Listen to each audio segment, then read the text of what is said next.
पिछले वित्तीय वर्ष की खर्च राशि को लेकर सरयू राय ने सरकार पर खड़े किए सवाल। विधायक के सवाल पर कांग्रेस ने किया पलटवार। जनता के सामने रखा जाएगा पूरा हिसाब। बिहार की सीतामढ़ी रेल पुलिस को हाथ लगी बड़ी सफलता। 7 अपहरण नेपाली नाबालिग को सकुशल किया बरामद। झांसा देकर नाबालिग बच्चियों को मुंबई ले जा रहा था दलाल।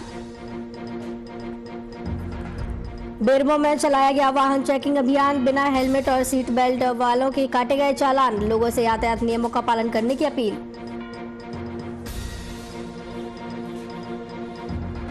कोरोना वॉरियर्स से लेकर बुजुर्ग बीमार तक की कैटेगरी में टीकाकरण के बाद अब सामान्य नागरिकों के लिए वैक्सीनेशन शुरू। स्वास्थ्य मंत्री ने प्रदेशवासियों से की वैक्सीन लेने की अपील।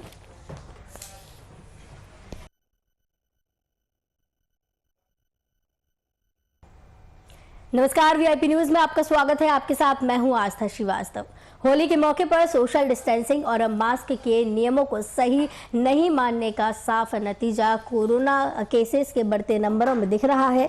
बिहार में बीते 24 घंटे में कोरोना के 259 नए मामले सामने आए। इसके पहले जारी आंकड़ों में 239 नए केस मिले थे। इसके साथ ही बिहार में अब कुल पॉजिटिव मामलों की संख्या बढ़कर 1579 हो गई है।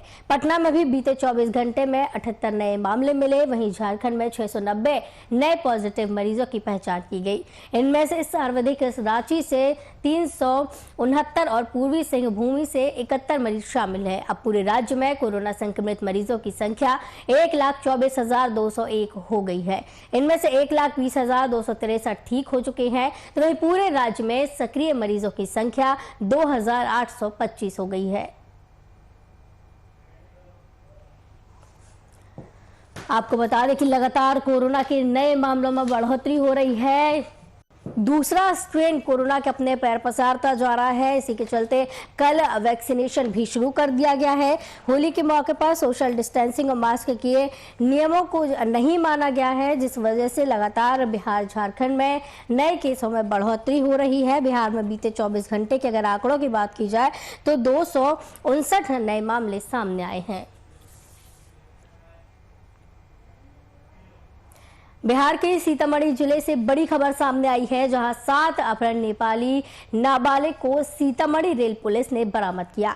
हालांकि नेपाल पुलिस और स्थानीय प्रशासन की माने तो सभी नाबालिग बच्चियों को दलाल के द्वारा सिंगर और एक्टर बनाने का झांसा देकर मुंबई ले जाया जा रहा था, जहां इन नाबालिग को मानव तस्कर में लगाने की तैयारी थी। लेकिन तभी इन पर जीआरपी की नजर पड़ गई और सभी को धर दबोचा। सभी बरामद नाबालिग नेपाल के जलेश्वर जिले की सीतापुर थाना क्षेत्र के धर्मपुर गांव की रहने वाली बताई जा रही है। बरामद नाबालिग बच्चियों से जीआरपी ने पूछताछ की और इस बात की सूचना उनके परिजनों को नेपाल पुलिस के माध्यम से दी जा रही है।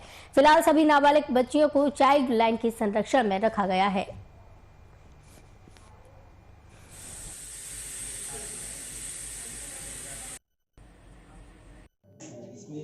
ये कॉल का घटना है। तो इसमें टोटल 7 लड़की है। तो लड़की उनके गांव से गायब हुआ है, इसलिए कोई हमको इन्फॉर्मेशन आया था। तो उसमें इन्फॉर्मेशन आने के बाद हमने बॉर्डर ड्यूटी थोड़ा टाइट कर लिया था। लेकिन इन्फॉर्मेशन हमको थोड़ा ये लड़की बॉर्डर 6 बजे बॉर्डर कर चुकी था सुबह में संभव। हमको 9 बजे।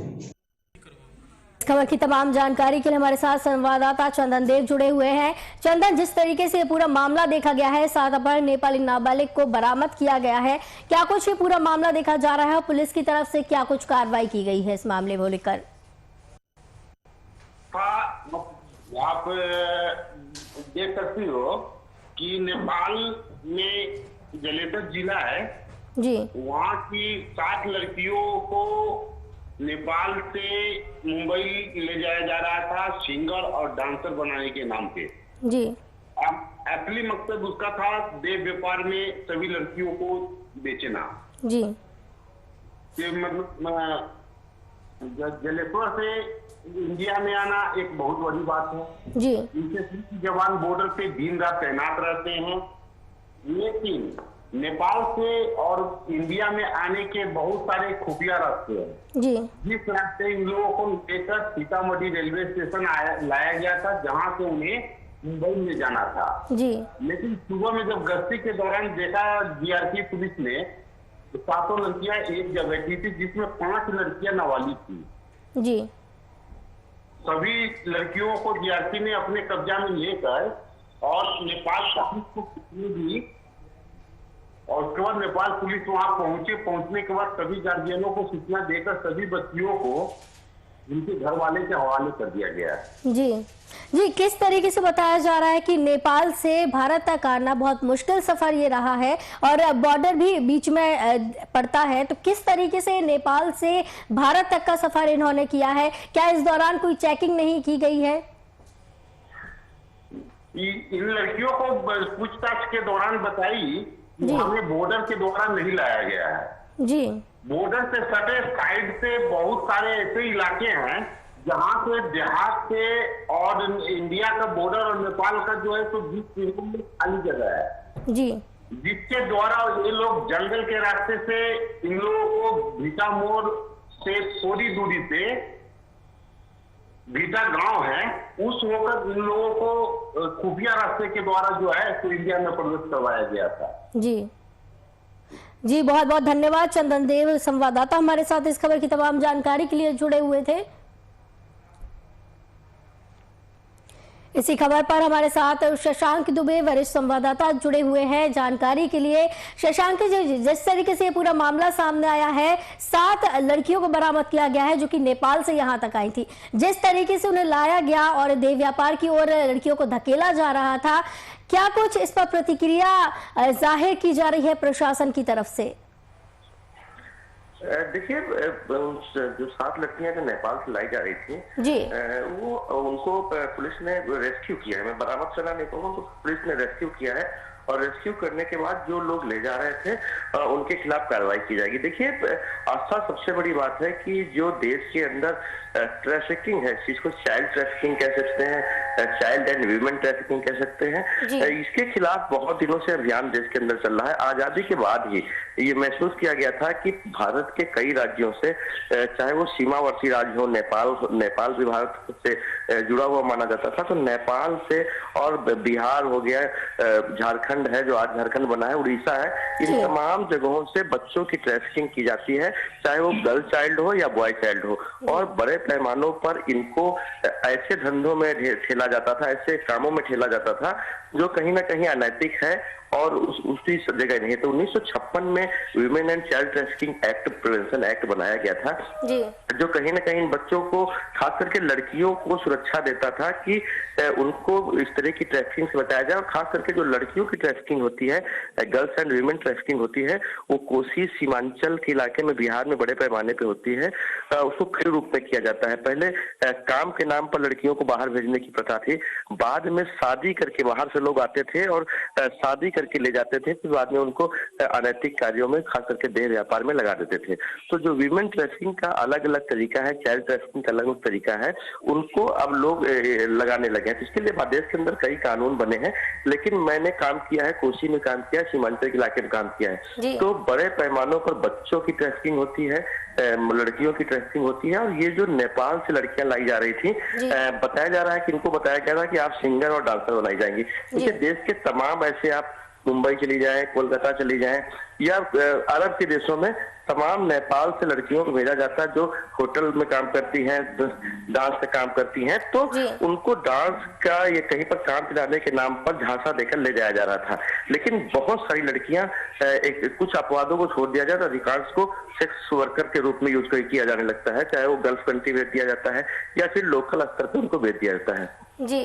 तो देश के अंदर तमाम कानून है, तमाम एनजीओ इसके लिए काम कर रहे हैं आस्था, लेकिन बहुत दुर्भाग्य की बात है कि नेपाल हो, बिहार हो, झारखंड हो, उड़ीसा हो, अगर इस खित्ते की बात की जाए तो इन इलाकों से बड़ी संख्या में चाइल्ड ट्रैफिकिंग होती है। और खास करके जो लड़के होते हैं उनको खतरनाक उद्योगों में लगाया जाता है, जहां पर बच्चों को काम करना अलाउ नहीं है, बच्चों के स्वास्थ्य पर प्रतिकूल असर पड़ता है। और सबसे बड़ी बात है उनको बंधक बनाकर एक तरह से बंधुआ मजदूर बनाकर काम किया जाता है। वहीं दूसरी तरफ अगर लड़कियों की ट्रैफिकिंग की जाती है तो उनको कहीं ना कहीं सेक्स वर्कर के रूप में इस्तेमाल किया जाता है। तो हमारे देश में कई कानून है, आईपीसी में बहुत सारे सेक्शंस हैं। अगर बात की जाए, देखिए अपने कानून में 1956 में पहले बार जरूरत महसूस हुई थी, तो वुमेन्स एंड गर्ल्स जो ट्रैफिकिंग एक्ट बना, प्रिवेंशन एक्ट बना था, उसके बाद उसको 20 साल बाद में 1986 में उसको फिर से रिव्यू किया गया और उसमें तमाम तरह की ट्रैफिकिंग को जोड़ा गया, चाहे वो लेबर के लिए किया जाता हो, सेक्स के लिए किया जाता हो, लड़कियों को किया जाता हो, लड़कों को किया जाता हो, और ये 18 साल से नीचे पर एप्लीकेबल होता था। तो prevention of human trafficking act बनाया गया। उसके बाद अभी तमाम आईपीसी में सेक्शन है, चाहे वो 363 हो, 272 हो, 273 हो, आईपीसी में बहुत सारे प्रोविजंस हैं। लेकिन दुर्भाग्य की बात है कि कानून इस तरह से ट्रैफिकिंग का सहारा लिया जाता है। जो ट्रैफिकर है, जो ट्रैफिकिंग करते हैं, वो पूरा एक जाल है। अब मैं आपको बता दूं कि मैं जब कोसी क्षेत्र को मुझे पता है कि कोसी क्षेत्र के तमाम इलाकों में स्थानीय स्तर पर दलाल छोड़ दिए जाते हैं, जो कि गरीब परिवारों को ट्रैक करते हैं और ये उनको कहते हैं कि उनका बच्चा अगर पंजाब जाएगा, हरियाणा जाएगा, तो वो बहुत पैसे कमाएगा और आपकी आर्थिक स्थिति सही हो जाएगी। मैंने देखा है कि 8-8, 9-9 साल के बच्चों को, 10-10, 12-12 साल के बच्चों को ट्रेनों में भरकर एक गैंग पूरा होता है जो गांव में होता है, वो उसको पहले सहरसा तक पहुंचाता था या कोई बड़े स्टेशन तक पहुंचाता था। उस बड़े स्टेशन से दूसरा गैंग उसको बाकायदा टिकट कराकर, रिजर्वेशन कराकर पंजाब ले जाता था और पंजाब ले जाने के बाद एक तीसरा गैंग है तो उनको अलग अलग जगह पे डिस्ट्रीब्यूट करता था।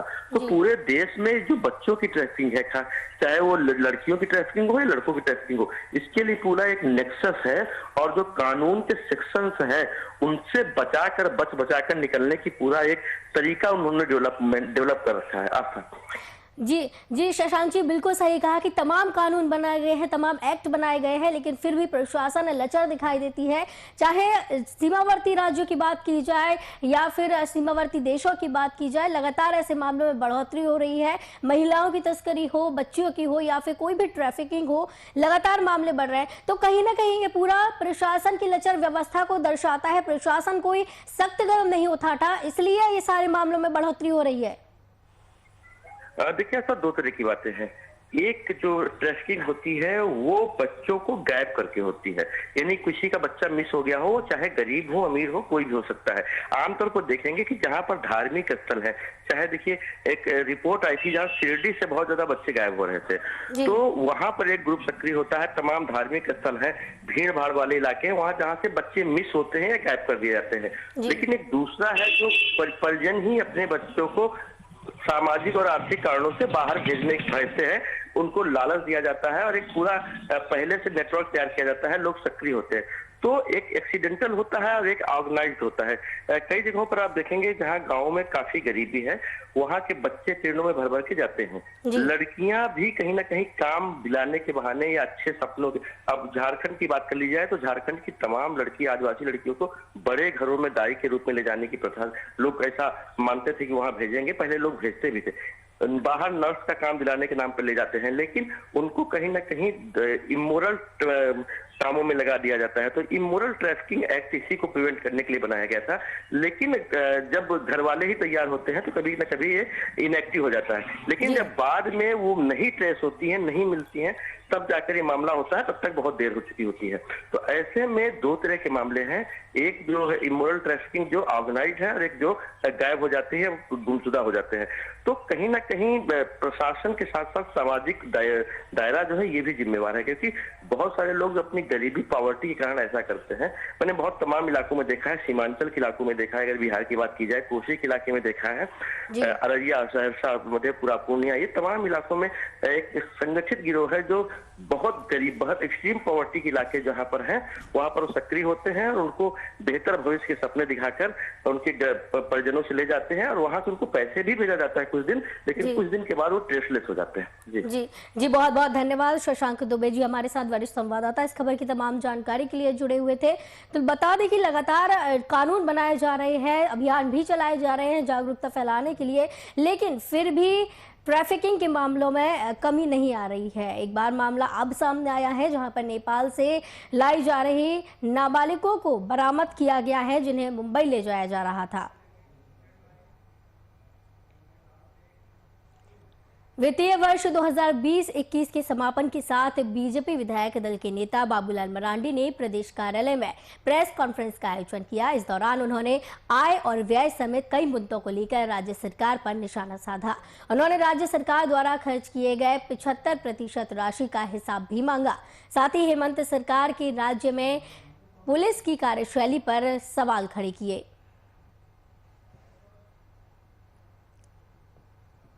सरकार की ओर से अखबारों में जो भी आया है कि पूरा वित्तीय वर्ष जब समाप्त हुआ तो 70-75% ऐसा दिखाया गया कि भाई इस बार खर्च किया गया। हमने थोड़ा सा तहकीकात करने की और कोशिश की, क्योंकि आप सबको भी ध्यान होगा कि पूरे वर्ष तो सरकार पैसे की रोना रोते रही, कोरोना के कारण पैसे नहीं आ रहा है, ये सारे घटनाएं आप सबको पता ही है।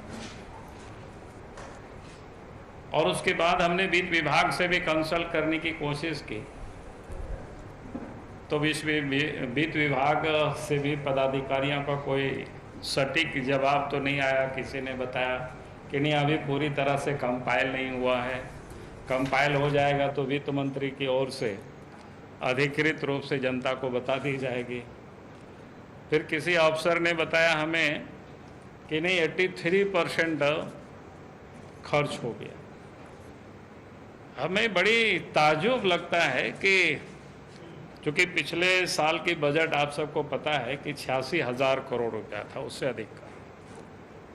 उसके बाद दो बार अनुपूरक बजट भी पास हुआ है।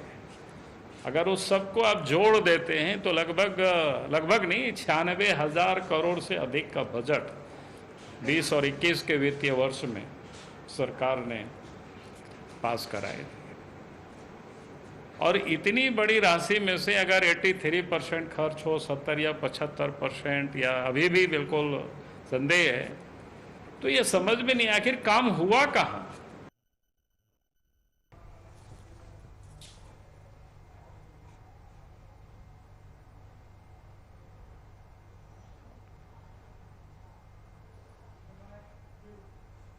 इस खबर की तमाम जानकारी के लिए हमारे संवाददाता कुमार कामेश सीधे हमारे साथ जुड़े हुए हैं रांची से। कामेश जी, जिस तरीके से बाबूलाल मरांडी ग्रामीण विभाग के द्वारा विपक्ष पर वार किया जा रहा है, सरकार पर वार किया जा रहा है और लगातार जो है सरकार से हिसाब मांगा जा रहा है कि जो भी वित्तीय वर्ष में खर्च हुआ है उसका सरकार हिसाब दे कि कहां पर कितना खर्च हुआ है, तो इसको लेकर क्या कुछ सरकार का कहना है?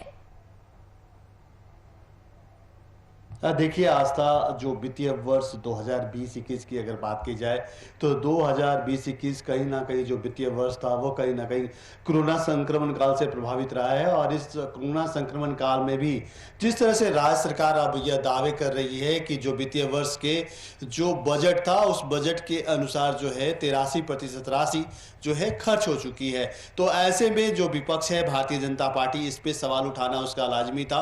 और भारतीय जनता पार्टी ने कल एक प्रेस वार्ता अपने प्रदेश कार्यालय में आयोजित कर इस पर सवाल उठाए। नेता भारतीय जनता पार्टी के विधायक दल के जो नेता हैं, साथ ही साथ भारतीय जनता पार्टी झारखंड के जो पूर्व मुख्यमंत्री हैं बाबूलाल मरांडी ने वित्त मंत्री के उस जवाब पे सवाल उठाया है, जिसमें यह कहा गया है कि वित्तीय वर्ष 2020-21 का जो बजट था उस बजट राशि का लगभग जो है 75% राशि खर्च हो गई है। तो देखिए, अगर बात की जाए आस्था की 75% राशि, जहां एक और जो है राजनेता हैं, जो जनप्रतिनिधि हैं, जो वित्त मंत्री हैं, वो यह दावे कर रहे हैं कि 75% राशि खर्च हो जा रही है। वहीं जो वित्त विभाग के जो अधिकारी हैं, जिससे बाबूलाल मरांडी ने अपने स्तर से जो बात की है, उसमें जो तथ्य सामने आए हैं, जो बातें सामने आई है, उसमें 83% राशि, या यूं माना जाए कि जो वित्तीय वर्ष 2020-21 का था लगभग 75,000 करोड़ रुपए की राशि जो है वो राज्य सरकार ने खर्च कर दी है। तो भारतीय जनता पार्टी इस पर अब सवाल उठा रही है कि ये जो राशि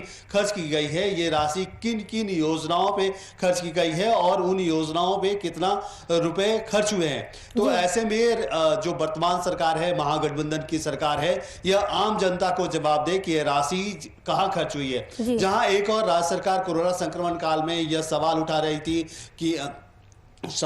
थी कि हमारे पास जो है वो खजाने खाली हैं, हम विकास का कोई काम नहीं कर सकते। तो ऐसे में कहीं ना कहीं जो है जिस तरह से अचानक से यह बात सामने आ रही है कि वित्तीय वर्ष 2020-21 की जो राशि है लगभग 75 से 83% तक की राशि जो है खर्च कर दी गई है, तो कहीं ना कहीं यह सवाल जो है वो विपक्ष को हजम नहीं हो रहा। तो ऐसे में विपक्ष को एक मौका मिल गया है। देखिए झारखंड में एक विधानसभा सीट पे उपचुनाव भी होने हैं, मधुपुर विधानसभा के लिए। तो ऐसे में विपक्ष जो है भारतीय जनता पार्टी इस मुद्दे को लेकर भी जनता के सामने जाना चाह रहा है और जनता से जिस तरह से प्रेस वार्ता आयोजित कर सीधा सा एक मैसेज देने का प्रयास किया है बाबूलाल मरांडी ने कि ये जो राशि खर्च हुई है, ये देखिए राशि खर्च हुई है तो इसका ब्यौरा कहीं ना कहीं राज्य सरकार देगी आस्था, इसमें समय लगेगा। लेकिन जो मौका जो है विपक्ष को भारतीय महागठबंधन की सरकार ने दे दी है, तो महागठबंधन की सरकार ने जो मौका दी है उसे भारतीय जनता पार्टी जो है कहीं ना कहीं इसको एक मुद्दा बनाकर मधुपुर के उपचुनाव में शामिल करेगी और इस मुद्दे को लेकर कहीं ना कहीं अपनी जो राजनीति है वो चमकाने का प्रयास करेगी। जी आस्था। जी बिल्कुल, कहीं ना कहीं राजनीति चमकाने की कोशिश को की ही जाएगी। और जिस तरीके से सरकार कोरोना के होने की बात कर रही थी कि कोरोना है और इतनी ज़्यादा भारी संख्या में जो राशि आई है वो खर्च नहीं हो पा रही है, लेकिन वित्तीय वर्ष को लेकर जो सवाल खड़े हो रहे हैं उनका सवाल देना सरकार को लाजमी है। तो क्या आपको लगता है कि इस दौरान जो इतनी बड़ी राशि खर्च की गई है इसमें भ्रष्टाचार की बू भी नजर आती है? देखिए आस्था, यह कहना अभी जल्दबाजी होगी कि इस राशि का जो वित्तीय वर्ष 2020-21 की राशि जो थी वो खर्च होने की जो बात कही जा रही है, ये राशि कहाँ खर्च हुई है, इसका जो आंकड़ा जो है अब तक राज्य सरकार के द्वारा पेश नहीं किया गया है। लेकिन जहां तक अगर घोटाले की बू आ रही है तो कहीं ना कहीं देखिए इस तरह के जो वित्तीय वर्ष का जो बजट होता है उसका ब्यौरा पूरा राज्य सरकार को देना होगा। तो ऐसे में देखिए अभी तक तो जो है घोटाले की बू नहीं आ रही है। अगर राज्य सरकार जो है अगर कहीं ना कहीं उन आंकड़ों को पेश कर देती है जहां पे ये राशि खर्च की गई है, तो कहीं ना कहीं ये बातें जो है कहीं ना कहीं दब जाएगी। लेकिन सवाल सबसे बड़ा सवाल है कि जब कोरोना संक्रमण का दौर चल रहा था उस समय कोई भी ऐसी विकास योजनाओं का काम जो है राज्य सरकार के द्वारा नहीं किया जा रहा था। तो ऐसे में अचानक से ये 4-5 महीने की बात की जाए, इन 4-5 महीनों के दरमियान जो है राज्य सरकार ने ऐसे झारखंड में कौन से ऐसी विकास योजनाओं का काम कर दिया है। देखिए विकास योजनाएं कहीं भी अगर विकास योजनाओं पे काम होगा आस्था तो कहीं ना कहीं वो धरातल पे दिखेगी, लेकिन राज्य सरकार के द्वारा ऐसी कोई बड़ी योजनाओं पे काम नहीं हुआ है। तो ऐसे में ये सवाल उठाना भी विपक्ष का लाजमी है। लेकिन देखिए कल के प्रेस वार्ता में एक बातें और बाबूलाल मरांडी ने खुलकर बोली। देखिए वित्तीय वर्ष की बात तो वित्तीय वर्ष में जो राशि खर्च होने की बात है वो तो है ही, लेकिन एक बड़ा सवाल भी बाबूलाल मरांडी ने उठाया कि जिस तरह से राज्य सरकार में जो राज्य सरकार के कार्यकाल में जो है पुलिस अधिकारी जो बेलगाम होते जा रहे हैं उसमें भी एक बड़ा सवाल उठाया। झरिया का मुद्दे को लेकर उन्होंने कहा कि जिस तरह से एक मृतक के जो परिजन थे वो मुआवजे की राशि को लेकर धरना प्रदर्शन कर रहे थे, वहां जाकर पुलिस ने उन्हें अभद्र तरह से व्यवहार किया, गालियां दी। तो देखिए कहीं ना कहीं ऐसी बातें जो है एक स्वच्छ लोकतंत्र में कहीं ना कहीं जो है वो जायज नहीं ठहरती। तो ऐसे में कई ऐसे मुद्दे हैं जिसको लेकर जो है भारतीय जनता पार्टी जो है महागठबंधन सरकार को घेरना चाहती है। अब सबसे बड़ी बात है कि महागठबंधन सरकार भारतीय जनता पार्टी के जो कदावर नेता हैं, पूर्व मुख्यमंत्री रहे हैं और भारतीय जनता पार्टी के विधायक दल के नेता भी हैं, तो उनके सवालों के जवाब को किस तौर पे लेती है और उन सवालों का जवाब आस्था किस तौर पे देती है, ये सबसे बड़ा सवाल है। और जनता के समक्ष जो है बाबूलाल मरांडी ने जो सवाल उठाए हैं उसका जवाब जो है महागठबंधन की जो सरकार है वो क्या सामने रखती है जनता का, ये अब सबसे बड़ा देखने वाली बात होगी। जी आस्था। जी बिल्कुल कामेश जी, देखने वाली बात होगी कि किस तरीके से सरकार अब विपक्ष के जो सवाल उठाए जा रहे हैं उनका सवाल देती। बहुत बहुत धन्यवाद कुमार कामेश जी, रांची से सीधे हमारे साथ जुड़े थे इस खबर की तमाम जानकारी के लिए। केंद्र सरकार की तकनीकी शिक्षा के कार्यक्रम को बिहार में खत्म करने के बावजूद अब नीतीश सरकार ने अपने दम पर इस योजना को चलाने का निर्णय लिया। इसके तहत 18 करोड़ से ज्यादा की राशि खर्च की जाएगी। तो वहीं अब मुजफ्फरपुर, नालंदा और चंडी में एमटेक की पढ़ाई संचालित हो रही है। नीतीश सरकार अपने खर्च पर तकनीकी शिक्षकों को वेतन देगी। तो वहीं इस योजना के तहत करीब 198 शिक्षकों को लाभ मिल सकेगा।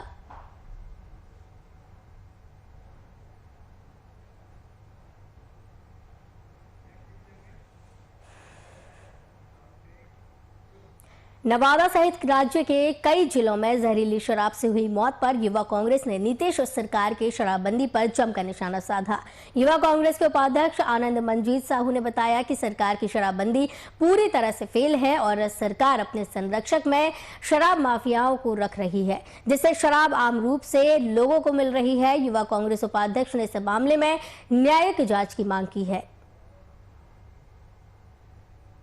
शराब से नहीं बल्कि और मौत हार्ट अटैक से हो गई है या डायरिया से हो गई है, मतलब कई तरह के बहाने बना रही है और दूसरे कारण गिना रही है। सवाल ये है कि जब वहाँ पे जो उपस्थित लोग हैं या जो परिजन हैं साहब, वो कह रहे हैं कि जहरीली शराब पीने से मौत होगी। हार्ट अटैक से किसी एक की मौत हो सकती है, डायरिया से किसी एक परिवार के लोगों की कुछ हो सकता है। वहाँ पे कोई सार्वजनिक भोज नहीं था, कोई ऐसा कार्यक्रम नहीं था कि जिसमें कि आए और गांव के लोग और सभी मोहल्ले के लोगों की मौत हो गई।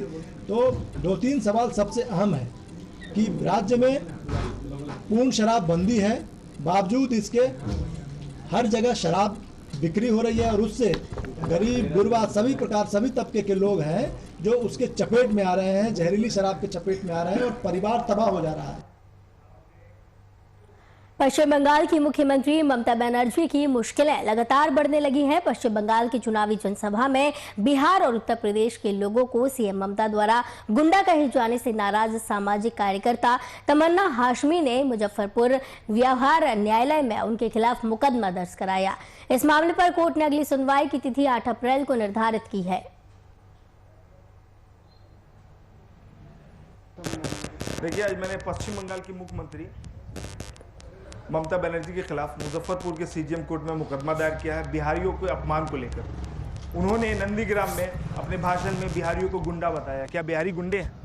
आज जो कोलकाता की लाइफलाइन है वो बिहारी चलाते हैं और बिहारी को वो गुंडा कह रही हैं। ऐसा क्या कि वो बिहारी और बिहार वासियों का अपमान किया उन्होंने। इसी से आहत होकर आज मुजफ्फरपुर के सीजीएम कोर्ट में मैंने उनके खिलाफ मुकदमा दायर किया है, जिसको माननीय न्यायालय ने स्वीकार किया और जिसकी सुनवाई की तारीख 8/4/2021 रखी गई। वीआईपी न्यूज के बुलेटिन में फिलहाल इतना ही। मुझे दीजिए इजाजत। नमस्कार।